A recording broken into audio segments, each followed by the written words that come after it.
it off on a lighter note. Everyone knows who Hank Aaron is, right? So he has a famous saying about golf. He says it took him 17 years to get 3,000 hits in baseball. In golf, it took him 1 day.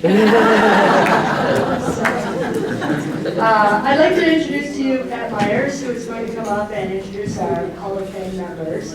Pat Myers is a founding member of the MWGA back in 1986, and she contributes every year to our wonderful organization. So give her a nice round of applause.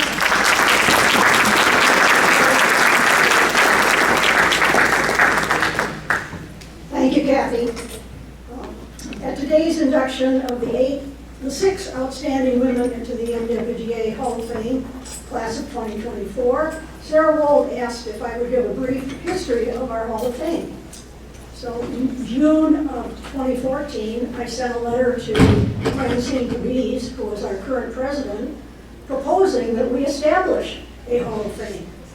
My vision became a reality on May 24th, 2016, when Sarah was our first inductee. At that 30th anniversary celebration we held at Red Run Country Club in Royal Oak. Many of you here today were at that celebration. After Sarah's induction, MWGA set up a schedule for future inductees, namely every 2 years, and developed a set of criteria for contributions for being inducted. And these being playing ability, leadership, teaching, junior golf, service, promotion, coaching, and administration. I'd like to conclude my remarks by recognizing our current Hall of Fame members here today and ask them to please stand. Class of 2016, of course, Sarah Wold. Class of 2017, Joan Garrity, Janita Jacobs, Deb Horney, Cynthia Pinkert. Class of 2019, Deb Horning, myself, Debbie Williams-Hope. In the class of 2022, Patty DeMere, Adrian Clore, Francine Cabiz, and Barbara Porter.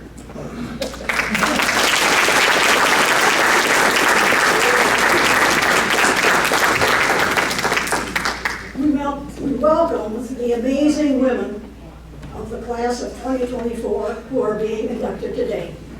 Thank you.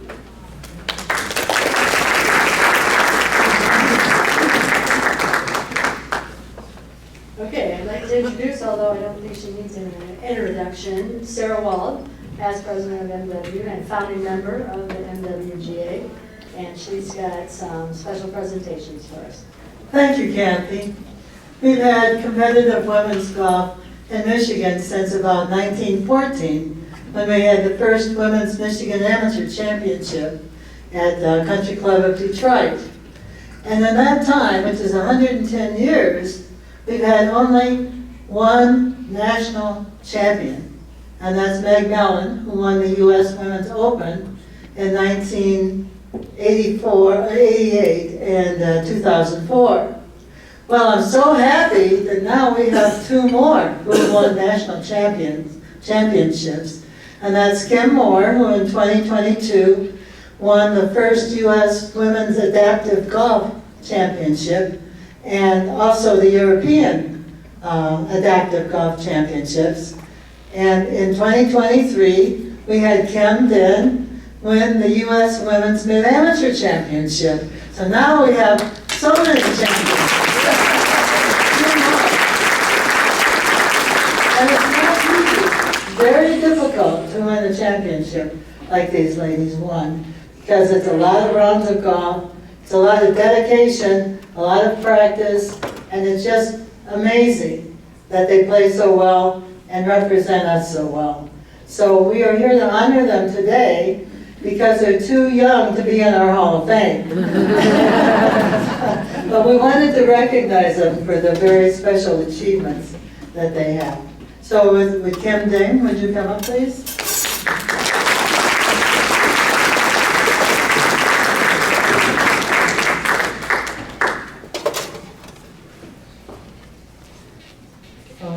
Yes. It's a great picture. Thank you.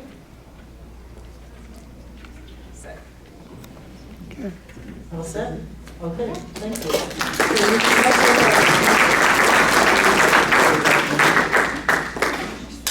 So congratulations, and good luck this year.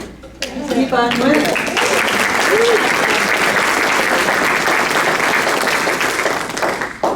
And Kim Moore, could you come up, please?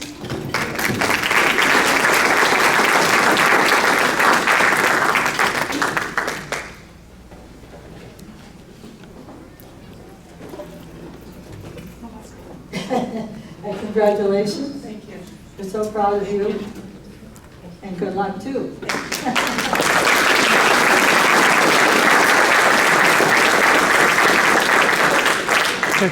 Okay. And also, Kim was captain of the Carnes Cup. Would you like to tell us a little bit about the Carnes Cup? Sure. Oh, I was going to ask you guys questions, weren't I? Sure. Okay, well, hang on, I got to get my questions. Okay.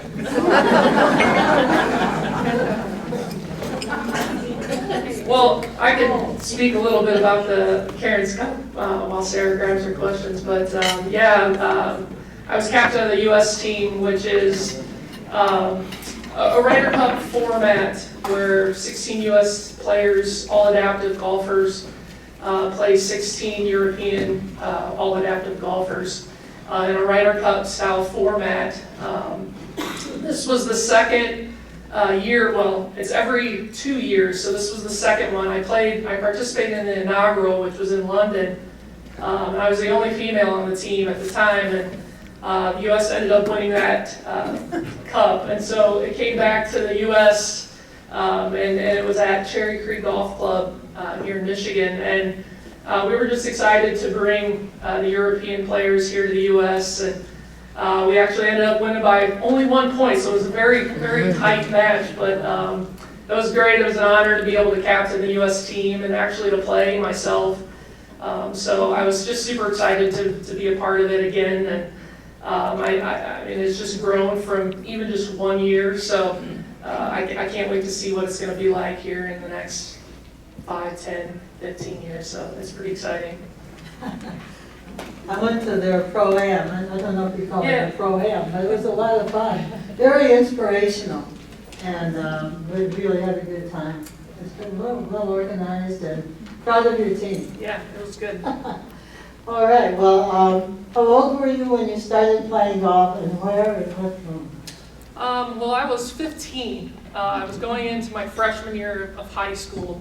I'm from Indiana, so I'm from Fort Wayne, Indiana, and so being an Indiana girl, you kind of grow up playing basketball, and that was kind of the sport I played. But having a prosthetic leg all my life, it was kind of tough to play and be competitive in that sport. I mean, I could do all the things. I just wasn't the fastest runner in the world, so I decided to try to give golf a chance when I was entering into my freshman year in high school, and kind of went from there. So I was able to get a golf scholarship to play in college, and then played professionally for a little bit, and became a member of the PGA. And but I started 15, and my dad introduced the sport to me, and was the one that kind of suggested I should probably try and give it a chance. So then I had friends too, so that always helped. But, yeah. Oh, that's great. Why golf now? Why are you playing such elite golf now? Golf's my life. It's a passion. I coach. I do that more than play, but it's just a passion. This game has taken me all over the world, and I've met so many new people, and it's just something that I want to share with others. And being a coach, that allows me to do that, and also being a teacher of the game helps me to create more memories for other people in this game. And I mean, that's the main reason I do golf now. It's become a life, but it's also a passion. Well, we all have that passion, don't we? Very good. How do you balance? No, that's the wrong one. I'm not very good at this. All right. How does adaptive golf compare now as to when you first started playing? I started my first it was an amputee event. Was in 2003, right out of college, and that was my first introduction to any sort of adaptive amputee golf. I've always played what they call normie golf with normal players, and so that was my first introduction. And just over the last, just even the last 5 years, it's blown up. Obviously golf has become a bigger sport for women and junior golf, and it's definitely blown up for adaptive golf. You can see it with the additions of so many adaptive events across the country. They have the U.S. Adaptive Open, so many events across the world. The G4D Tour, which is a Golf for Disabilities tour alongside the DP World Tour. It's just blown up in that aspect, and just blown up all over the country as far as just opportunities for players, and that's what it's all about anyways, is to bring the awareness to adaptive golf, and it truly has. So again, like I said, with the Karen's Cup, I'm just excited to see what's going to happen in the next 5-10 years as well with adaptive golf. It's really a global sport now. Yeah, exactly. Just ready to win. Well, I think state organizations and national organizations have seen, the inspiration that comes out of those types of tournaments and what they're about, and I think it's something that they want to make more awareness with an organization as well. So. Yeah, that's great. That's great. What is your favorite golf experience? Oh man, I've had a number of different golf experiences. I would say, winning the USGA Adaptive Open, the inaugural, I think that was a great accomplishment. Just being in the USGA Hall of Champions is huge, and something that a lot of people don't get to say their names in that. And so that accomplishment was definitely one that was right up there. I think also having an award in my name for the NCAA, I think that's definitely something humbling that I've just been super passionate about since I received the first one back in 2003. So it's pretty cool that it's still continuing to go and given to a deserving recipient. And Division Yeah, why 1, don't 2, you 3. tell us, I don't know that it's in our program today, what that award is. No, it's called the Kimmore Spirit Award. It was a golf NCAA WGCA award that's given every year to a recipient from the Division 1 level, Division 2, Division 3, and NAIA as well. And it's just awarded every year for somebody who's overcoming challenges and difficulties and persevering on their golf team and persevering in life. And it's just an honor to be able to give that out every year and have that in my name. So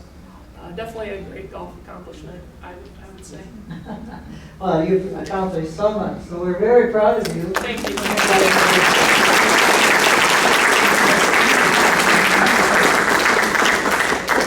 sorry. Thank you. Kim, would you come back up? I think I've got my questions really now. I know it's just going too fast. Yeah. Anyway, so how old were you when you started playing, and where in Arizona? Yeah, so I was 7. My dad caught the bug when my uncle, his brother, got him to play, so then he had the rest of the family try.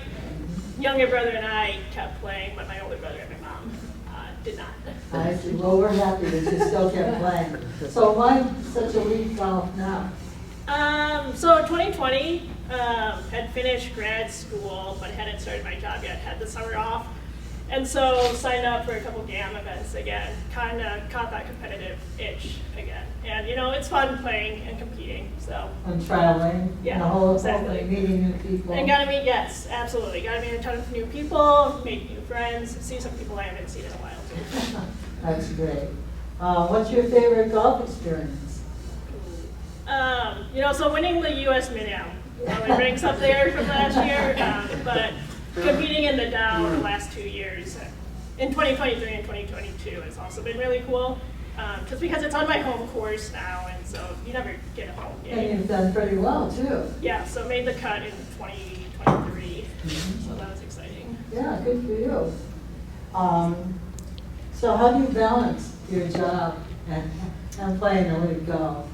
So the long summers in Michigan helped after work. So definitely have some flexibility with work too to, Oh, that's you know, good. finish your work however it needs to, but I mean, there's still commitments. But it's just finding a little bit of time and don't hit nearly as many golf balls anymore. A lot more short game, wedges, and putting. Well, you're still playing wonderfully well. And what are you most proud of? Ooh, that's I think competing in the LPGA events and making the cut is probably up there. That and the US Pan Am. Especially last year, I'd broken my ankle at the beginning Really? of the summer, beginning of the winter. So, Oh my goodness. but it's been a bunch of rehab since then. So that was pretty rewarding. Okay, well, we're really proud of you and congratulations.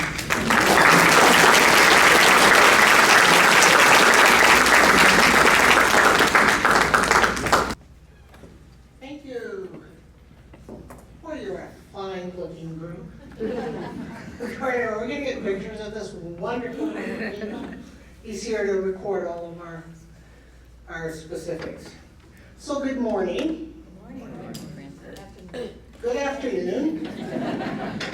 And as she said, I'm Francine Piggies, and I'm honored to be a MWGA Hall of Fame member.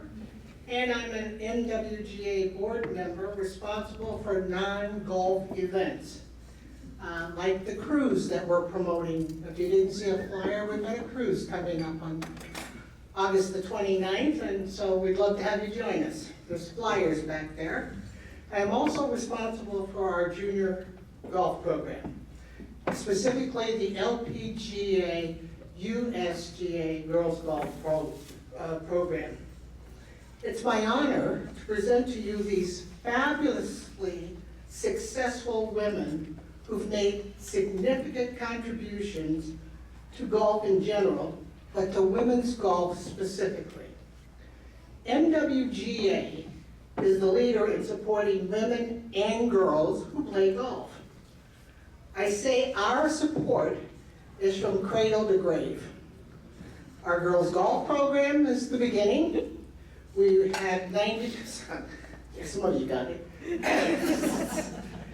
We have 92 participants in our girls' golf program. We have 92 kids and adults playing in a 9-hole tournament tomorrow at Rouge Park. Yeah, Jane's one of those people who's helping play tomorrow. It's called the Martha McIntosh Memorial Tournament. Martha is in our Hall of Fame, and when Martha passed unexpectedly, she asked that instead of flowers, people make donations to the girls' golf program. And they made significant donations. We've got a flyer on the table from last year's tournament, and at the end of this program, there's going to be a video playing that shows what last year's players looked like. So, besides the girls' golf program, as Kathy said, we have 10 to 12 competitive events for women and men to play golf with. And then the icing on the cake is our induction to our Hall of Fame. We, my friends, are inclusive. No other organization, to my knowledge, offers such a wide range of golf support for women. Okay, so let's get the honors going. You're an enlightened group who reads. So I'm not going to read each inductee's accolades. They're in the program for you to read. Instead, I asked each inductee, what is something people don't know about you? What is a story that you would like shared that goes beyond the pale? For Jane Kurgis, I must say, she has volunteered as a coach for our girls' golf program for more than 15 years. She's volunteered with both the beginners, where we have 45 this year, and our experience program, where we have 20. Our experience program is made up of kids who aspire or do play on high school golf teams, like Cass Tech, Country Day, Troy High School. She's my rock. I know I can count on her. So Jane, what would people be surprised to know besides being the first female Evans Scholar in Michigan and volunteer extraordinaire? She offered the following. She started donating blood in 1975 and has given over 16 gallons. I know. I'm still here. Jane has made 3 solo flights in Cessna 152 planes. And Jane has raised a total of $45,000 for breast cancer research by participating 14 years in the 3-day, 60-mile Susan G. Komen Foundation. You can correct me when we take the mic.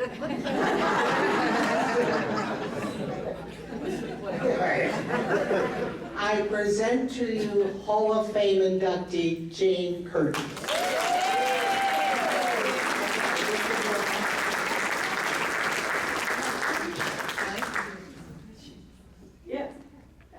Okay, all of us in this room have been blessed by the hand of God a lot. However, I have not been blessed with some of the golf accolades that some of the other recipients are receiving today, but I'm okay with that. I'm up here because I volunteer. So I started volunteering at Michigan State University in the Adopt a Grandparent program. I would grab a bus, usually during lunch or dinner, go visit Anna Lane, talk to her friends, and then go to her senior apartment and talk. And then shortly after I moved to the area here, I became a big sister after starting my job with Ma Bell for 5 years in the Big Brother, Big Sister program to a 7-year-old by the name of Tamara.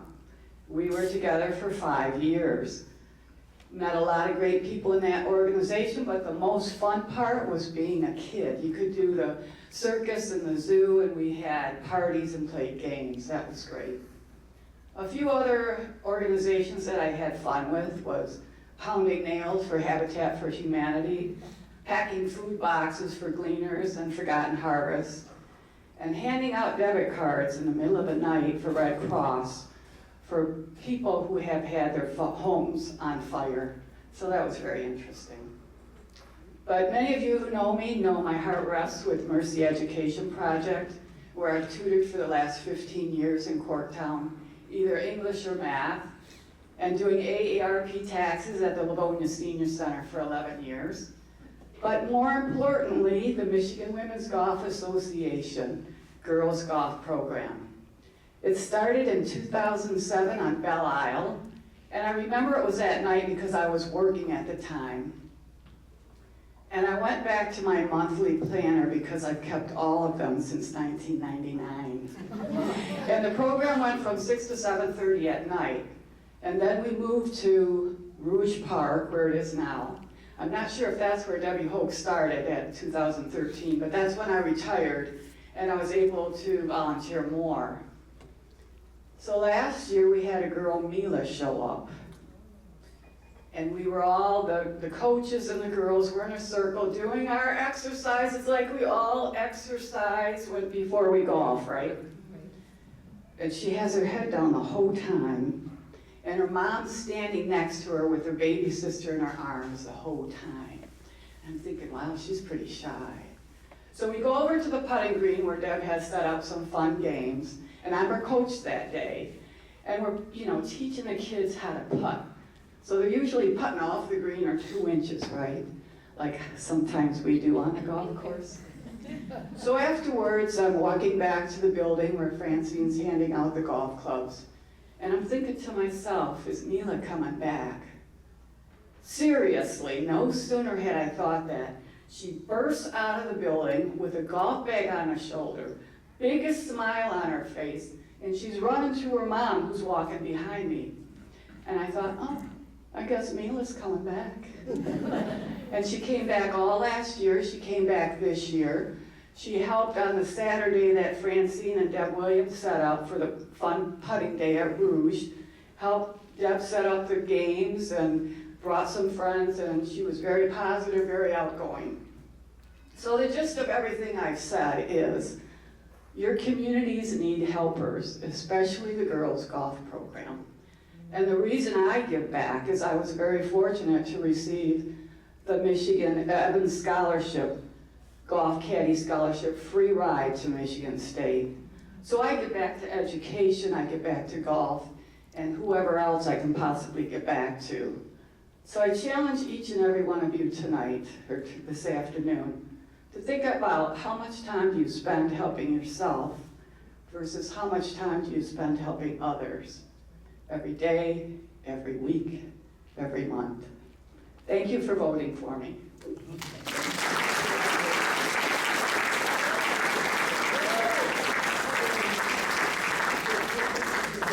Oh, wait, we need to. Should we get a picture?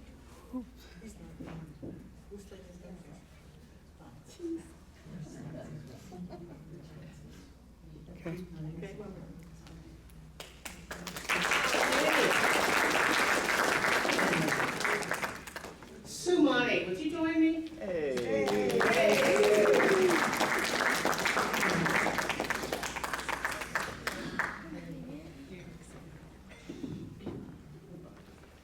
has written notes. Good for you.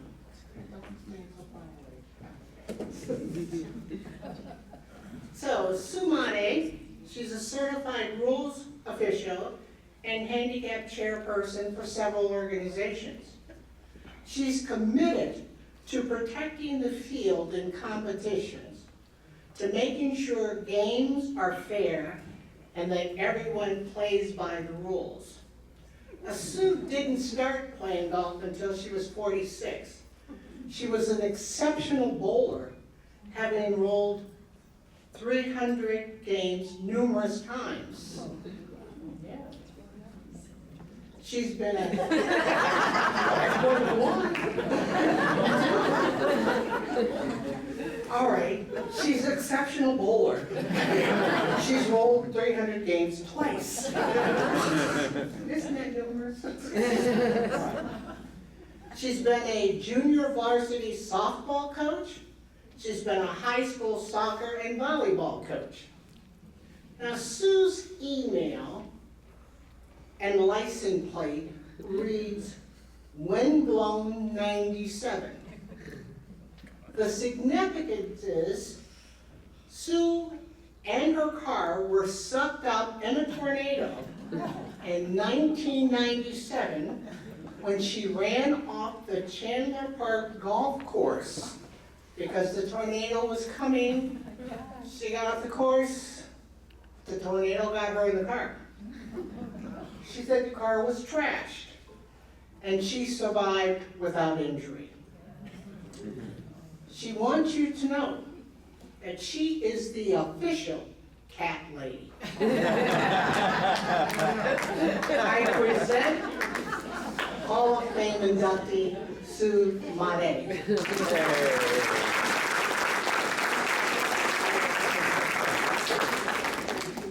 Thank you, Francine, for the lovely introduction. Although Jane is a pretty tough act to follow.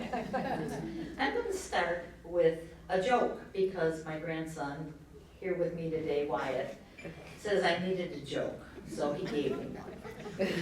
It's, why does a golfer bring an extra pair of pants? In case they get a hole in it. Exactly. Thank you, Wyatt.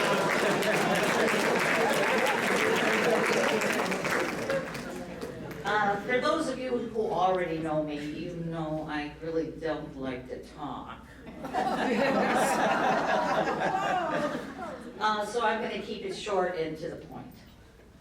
First of all, many thanks to the Michigan Women's Golf Association members who voted for me in spite of my personality. I truly appreciate it. Secondly, thanks to my loving family here with me today. They helped make me whatever it is I am today. This has meant, especially for my husband Gary, who has put up with me on a daily basis for almost 49 years. He is truly a saint.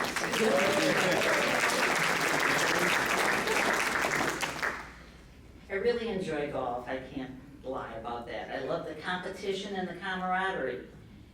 I don't know what I like better. I actually like seeing all the wildlife and the chit chat that goes on and whatever. Each round of golf can bring you a new friend, and these friendships do seem to last forever. With this organization, my priorities have been with handicapping and rules. I'm really fascinated with these two aspects of golf. In my duties as handicap chair for MWGA and the Women's Met, I've tried to make sure the players' handicaps are accurate. Sometimes people don't like the extremes that I go to ensure that, but that's what the job is.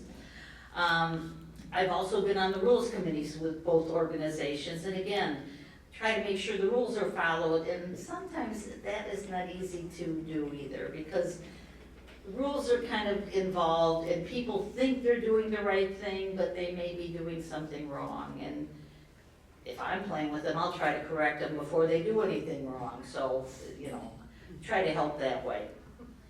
By having accurate indexes and having the rules followed, we're assured that our events are fair for everyone, which is really a goal. Making the competition equitable and fun for everyone.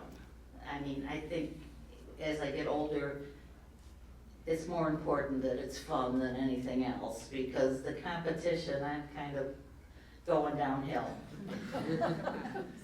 Anyways, making those things equitable and fun has always been my goal. I believe my induction into the MWGA Hall of Fame recognizes that my goal has been achieved. Thank you very much.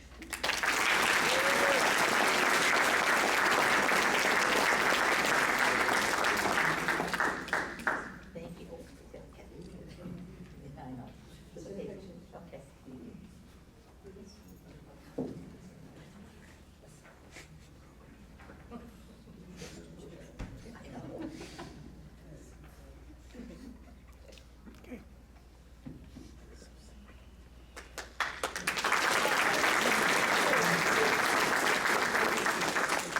Jean Murray, would you please join me? Thank you.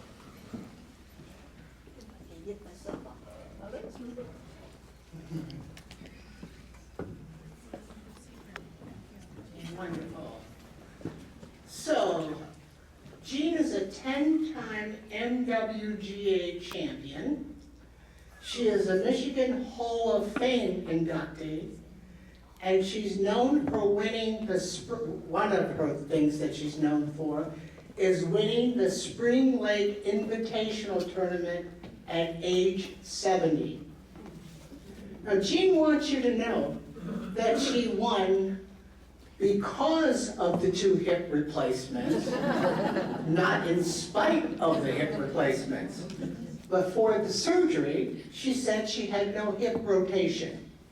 So while she gets lots of accolades and acknowledgement for playing after the hip surgery, she said it helped.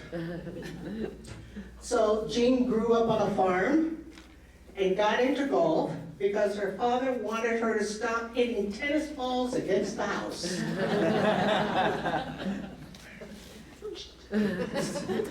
Jean was a phys ed teacher, and golf was part of her curriculum taught by student teachers. When Title IX was passed, the USGA, in its infinite wisdom, declared women phys ed teachers professional golfers. Though she never taught golf, she was prohibited from playing USGA amateur events. Yeah. Obviously that was overturned, and she has played in 2 U.S. Women's Senior Championships. I present Hall of Fame inductee, Jean Murray.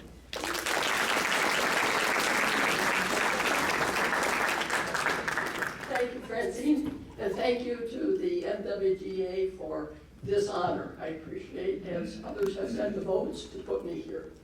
A couple of comments regarding Francine has said. The USGA and I think it may have been prior to Title IX. But in the rules were, if you were a physical educator and taught golf, you were a pro. You could be a math teacher, a science teacher, and teach golf, coach in golf, and you weren't. As long as you were a physical educator, you were a pro. And I think I give credit to Bill Tennyson, who was the director of athletics at Central Michigan University, who spearheaded the change into that rule. So that was GAM as well as USGA. Yeah, my father, probably it was the broken window as well as my mother getting tired of the bonk, bonk, bonk. So I absolutely had to have a tan, shame on me, and I still do. So I had to be outside, moving around in the sun in order to live 2 miles from town, 2 miles from any friends, so you had to make your own fun. My dad was a golfer, he had golf clubs. He suggested maybe, excuse me, I start playing golf instead. Now, my father was also an engineer and a teacher, so he, gave me some short tips and set me on my way. He'd come home from work and I would show him how great I was doing. The shot I went all the way here. Turned out later it was a pitching wedge distance, but it was with my driver back then.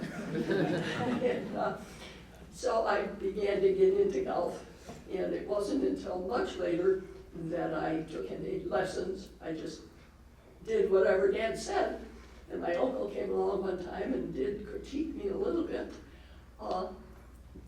And so it wasn't until I, got really into golf, went to Charlie Vandenberg for a while in Grand Rapids, and he said, Gene, is there anything I should know about your physique, of handy, disability, or, oh no, Charlie, nothing wrong, nothing wrong. So later I found out that when the doctor was going to do the surgery, he had a hold on your leg and he went, you have no rotation. Oh, well, Charlie, sorry, I guess I could have shared that with you. I felt. So I, proud of a lot of things, but very proud, of course, of Spring Lake and the win there. But along with the Spring Lake, the fact that in the semifinals, I was, and she's laughing already, was fortunate enough to beat Joe Garrity on the 20th hole with a birdie. Wow. So thank you very much again for this honor. I appreciate it.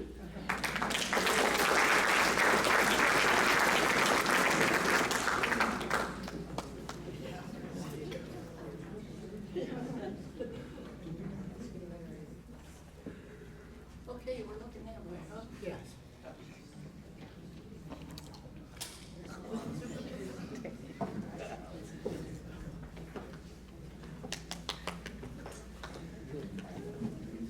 Obviously, this is alphabetical, so Karen Peak.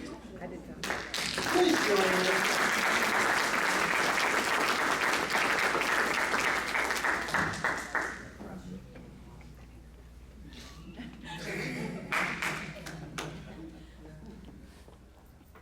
Love the dress. Just bought it yesterday. So, Karen Peak is a unicorn. She's unique in her numerous accomplishments, including the first Black Class A member of the LPGA and Club Pro.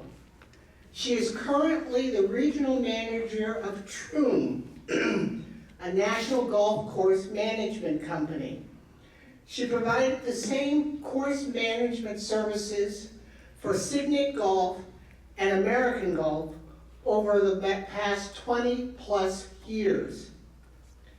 I first met Karen more than 20 years ago when she embraced MWGA's girls golf program by welcoming Julia Baldwin, who is in our Hall of Fame. She was our teaching pro, and she embraced us at Chandler Park. She let us use the space between the first tee and the 18th green as a driving range. She and her staff set a standard of inclusiveness before it was popular. In fact, I didn't know for decades that Karen was an exception in the golf course management industry. I didn't know that she was one of a kind. If you look around Michigan and you look at the golf courses, how many of these golf courses are managed by women? And then go back and realize she's been at this for 25 years at more than one golf course, multiple golf courses. Karen's a huge fan of thoroughbred racing. She feels Secretariat is the greatest athlete of all time. In 1973, after his amazing Triple Crown win, she traveled to Woodbine Racetrack in Toronto to see his last race. Quote unquote, he is the GOAT. I present Hall of Fame inductee Karen B.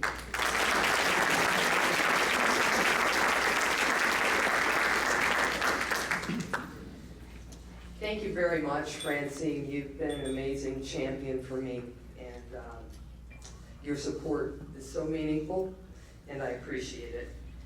I'd also like to thank all the members of the nominating committee.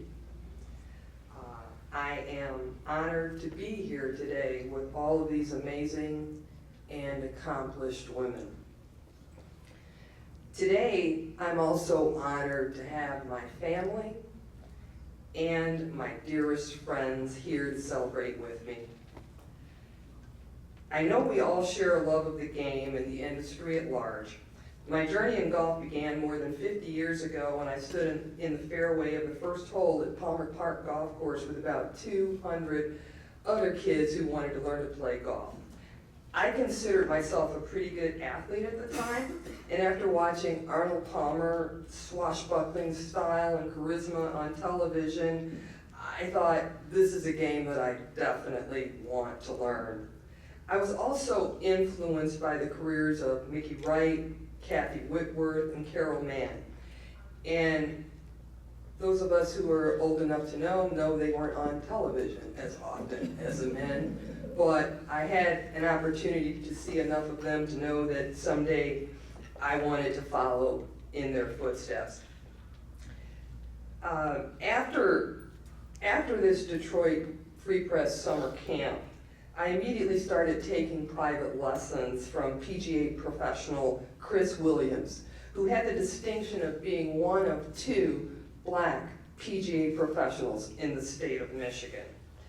My love for the game and interest in the game flourished, and I competed in a number of local and regional tournaments over the next several years. I'm going to fast forward to my post-collegiate years when I played mini tour events for several years with modest success.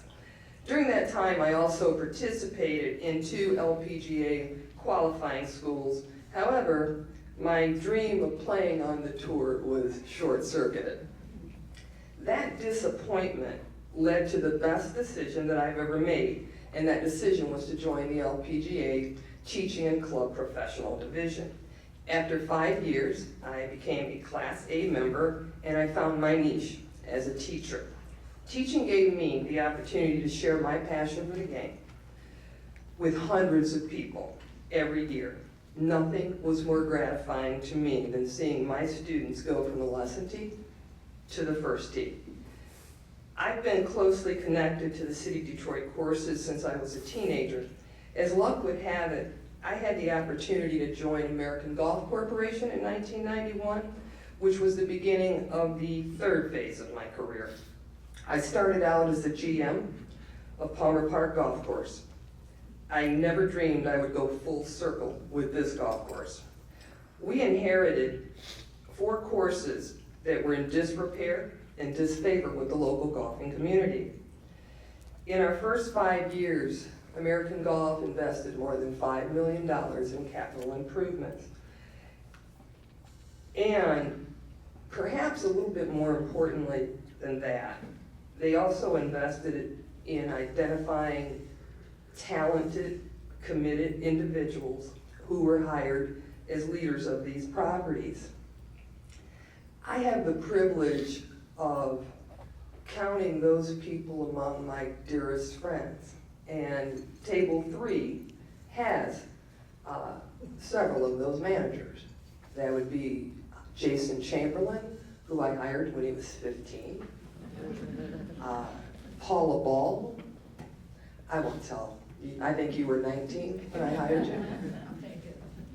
Lisa Woodcox, one of my dearest friends, and also an LPGA member, life member, and Samuel Abrams. Golf is a wonderful thing when all of us have remained as close as we are as we were then. And I'm very grateful for that. We worked very hard and we bonded by a desire to create environments that were welcoming, had consistent course conditions, and exceeded the expectations of our golfers. We were very successful and we enjoyed every moment. After AGC, we all pursued different career paths, but in 2018, I had the opportunity to return to the City of Detroit courses as a Director of Operations for Signet. I returned to my roots with the same joy and enthusiasm that I had experienced so many years ago. After a very successful run with Signet, I was prepared to retire this past January, but I received a call from Troon. The new operators of the courses asked me to continue in my role. So to paraphrase Michael Corleone, I thought I was out, but they pulled me back in. The essence of my career is that I have done what I loved, and today you rewarded me for it. Thank you.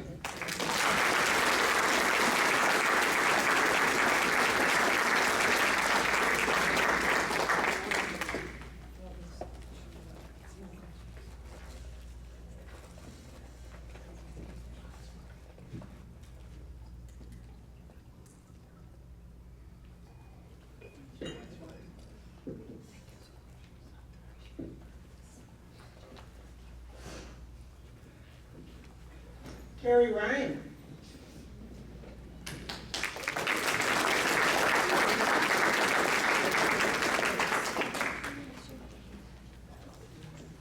Quote unquote, she's a girl. This statement was made by a starter at a golf course when Terry was a teenager and her dad made a tee time for she and him to play. The course then announced females could not play at that time of day. Following a back and forth between her father and the starter, they proceeded to let them play, following a warning that if she slowed up play, they'd have to leave. Well, fast forward, the course invited them back following their round. Terry is the first woman to obtain a PGA membership in the Michigan section of the PGA, the first woman in Michigan. I've known Terry for more than 25 years, as I arranged for her to give lessons to my sales staff back in the mid-90s. She has provided lessons to our girls' golf program at Beechwoods in Southfield, at the Belle Isle Golf Center when I owned the driving range. She's provided lessons to MWGA members through her Wine and Wedges Skills Clinic. And for the past 4 years, she's been our course instructor to our 20 experienced girl golf participants who aspire or do play for high school golf teams. This year, Terry is hosting a 3-day golf retreat in Florida for MWGA members and guests. She is a 3-time Horizon College League Coach of the Year, and she coached a high school special needs boys golf team this past spring. I present to you Hall of Fame inductee Terry Anthony Ryan.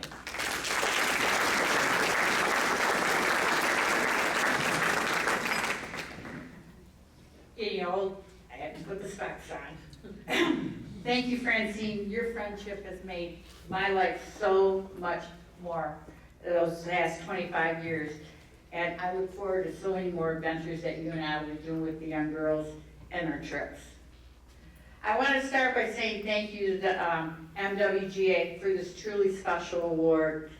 As I reflect on my 45 years as a golf professional, 40 of those being a PGA professional, I have so many fond memories that come back. But found my favorite saying in life and in golf, less is more. I plan to keep my points to a very small minimum.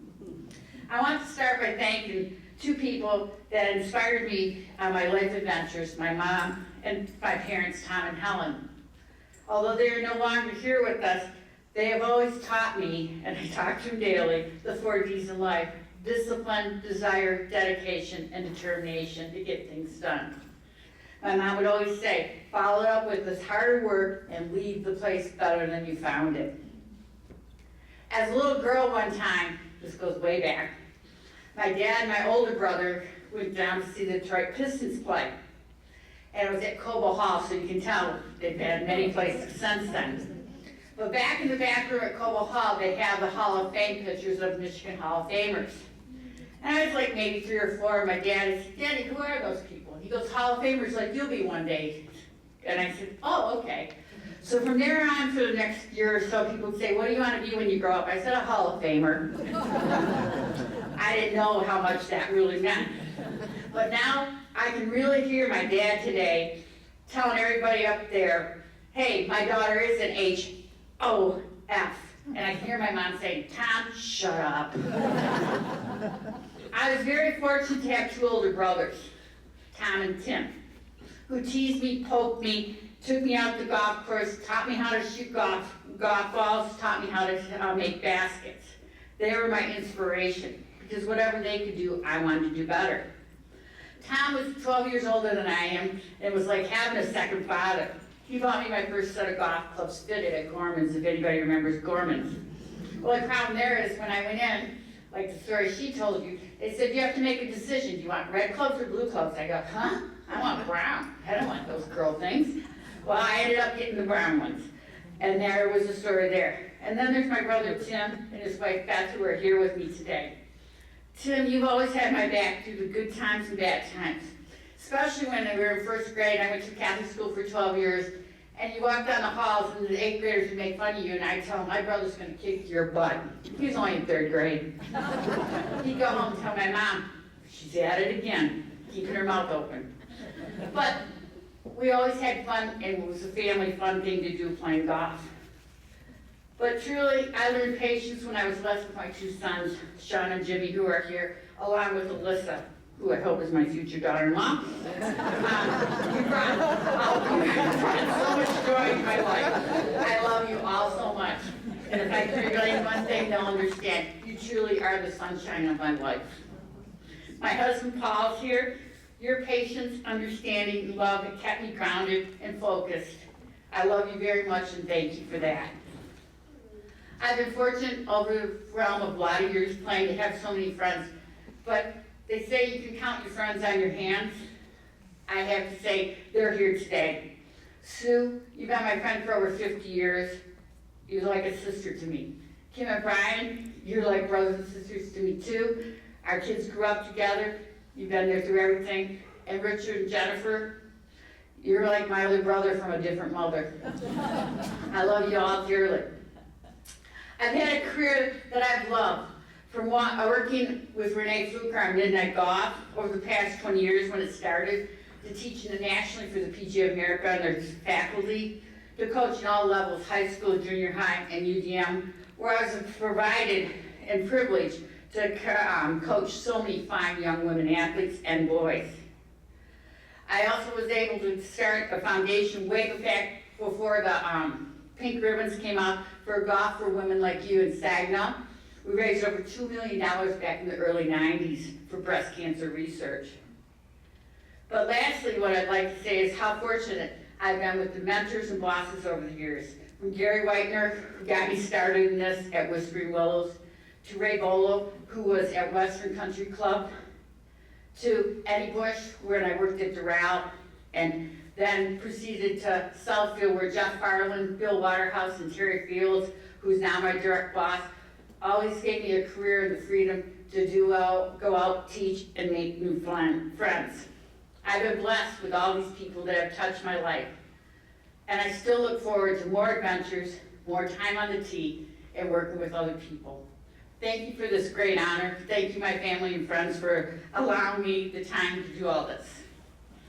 Have a great day.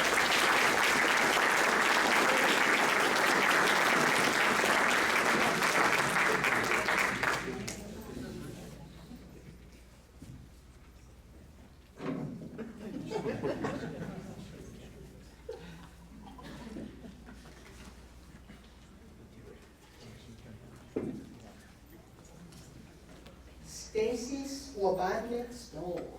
Please join me.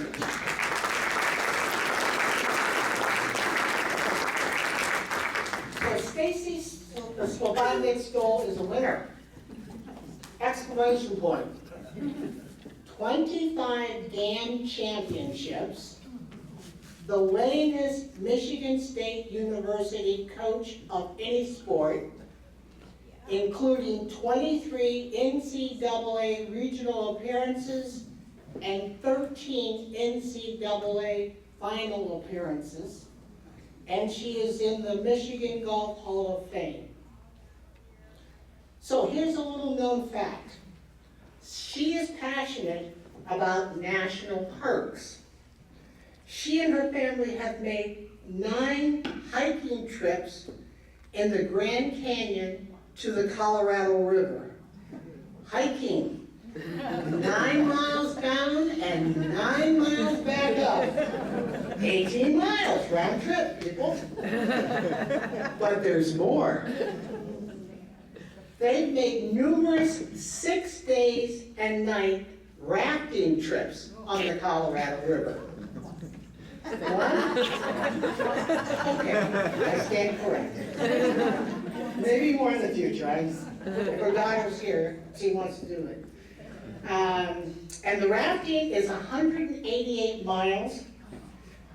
And to get to it, you take a small plane and helicopter to the river.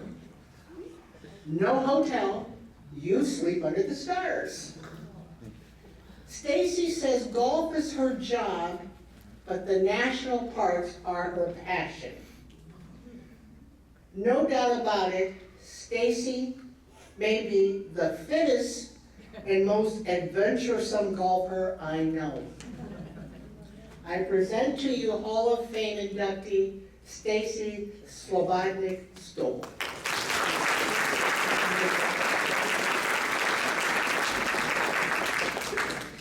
Well, first I want to thank Francine for that nice introduction. And the Grand Canyon has been a very special place to my family and I, and we truly do love it. If you have not visited, I would certainly, here's my National Parks plug, go visit it because it truly is amazing. I also want to thank Sarah Wold and the committee for selecting me for this awesome honor. Sarah, you have been a rock in my career. You have watched me play golf since I was in high school. You have been involved in our state and golf for the entire time that I've been playing, and we are very fortunate to have you and this committee supporting golf in our state, so thank you very much. I just want to acknowledge my husband who's here, my parents Sharon and Dave are here. Those 3 people have been my guiding light, my sounding board for my life. I will try not to cry, which I have a problem with. And I also want to acknowledge my best friend since 6th grade this year. She's crying too, Tracy. So Tracy, since 6th grade has been very supportive of my career, and I just want her to know that all those nights that I would have her drop me off early because it was 9 or 10, I couldn't stay out any later because I had to play golf. No, I wanted to play golf with my dad the next day. I was always the lame duck that always went home because golf with my dad was more important the next day, and that really, well, that still is true. So thank you for being here. Jim and I also have one daughter who will be a senior at Grand Valley this year. She's in Spain with 2 of her teammates right now, learning about a different culture in a different place, so that's why she's not here today. Since this is the Michigan Women's Golf Hall of Fame, I thought I would also share an interesting story, that one that Terry had, I think goes along the same lines. I grew up in Grand Rapids. In the beginning, it was Green Ridge Country Club. Now it's Egypt Valley. And back in the day, we used to have something called the Inter Club. And so what would happen is all the clubs would put forth a team, and during the summer months, we would go play against the other country clubs. It was great exposure for juniors. We would get to play all the nice clubs, and it was a lot of fun. Well, of course, as you can imagine, there weren't many girls playing. I was the only girl on the team at Green Ridge, and so one of the moms every week would drive us, and we'd go to the club, and on this particular afternoon, we had played, and Green Ridge won, and we were driving back in Mrs. Saraki's station wagon, I'll never forget it, and it was just me and the boys, as it has been for a lot of my life, and one of the boys was crying, and so I leaned over to the boy that I was sitting next to, and I said, "Why is he crying?" And he said, "Because you beat him." And it was, you know, at that moment in my life, I actually remember going home and telling my parents that I felt kind of bad about that. And my dad was like, "Who cares? Just try and beat all the boys for the rest of your life." And that kind of gives you a little notion of, you know, how I grew up. And now looking back, you know, again, I think most of us in this room who have played as females, you've had probably not only one or two experiences, but many. And so it's just an interesting story when I was thinking about what I wanted to share today. And again, golf has been the roadmap of my life. It's what I do and it's what I love. It has given my family and I so much, and it quickly became my passion, first as a player, and then as a coach, a collegiate coach and a player. The journey, I told you that story already. I figured out early that there weren't as many girls as boys to play with.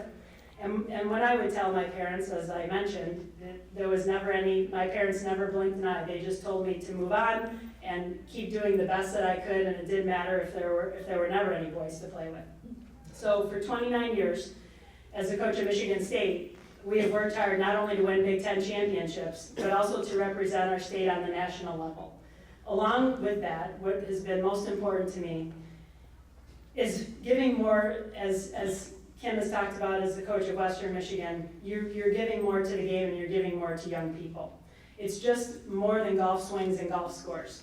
We've created a program that teaches young people, young women, how to have confidence in themselves, how to believe in themselves, the importance of self-worth, and the notion that truly anything is possible. It's not a Michigan State recruiting pitch, it's just a confession that I love what I do, and being an advocate for women in this game is something that I take very seriously. Golf has given me every opportunity to live an incredible life, and as the other women that were up here shared, not only is it friendships, it's the places that we've been, the people we've met, and it truly is an incredible game that all of us can enjoy from, you know, birth until we can't swing the club anymore. As much as I enjoy coaching, playing has also been a passion of mine, and it will be until I cannot swing a club anymore. I will continue to play and coach as long as I possibly can, and will continue to do my best to make an impact. I also wanted to congratulate Kim and Kim. What you did as USGA champions is something I aspire to, and you are both to be commended for your efforts. It is awesome that we have James Pyatt and now you two as USGA champions in our state. So congratulations. Thank you again for this awesome honor.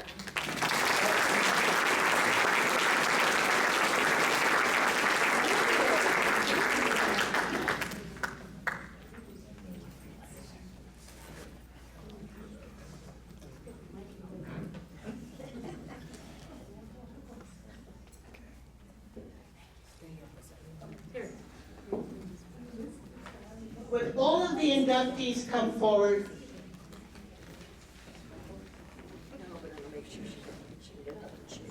All of the inductees come forward for a second.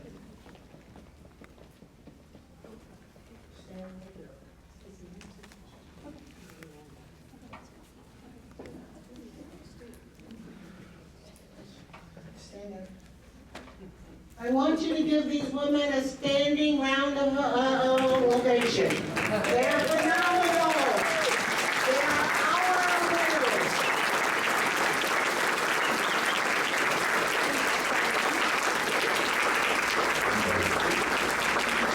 Those who need pictures, hang on a second.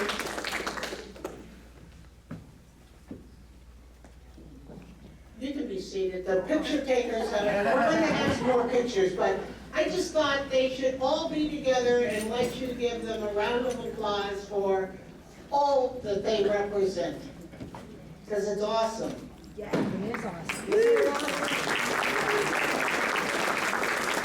So at this time, I'm going to turn the program back to Kathy. Okay, well, I can't say enough about these accomplished women that we just honored here. What a privilege it is for me personally to hear all their wonderful achievements and that they're still going. And that's awesome for me. I want to be like them when I grow up. So I just want to thank one more group of people, the Hall of Fame Committee. And if you would give them a round of applause when I announce them all. Sarah Wald, Francine Pegues, Lynn Thompson, Deb Horning, and myself. So if you could give them a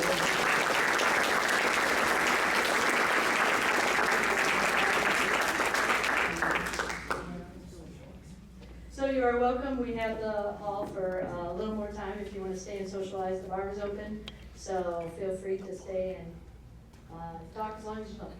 Thank you. I'm Lynn Thompson. Kathy Stellman. Deb Horning. Yvette Gagne. Liz Cantu. Yes, the most powerful committee in MWGA. Ladies and gentlemen, take a bow.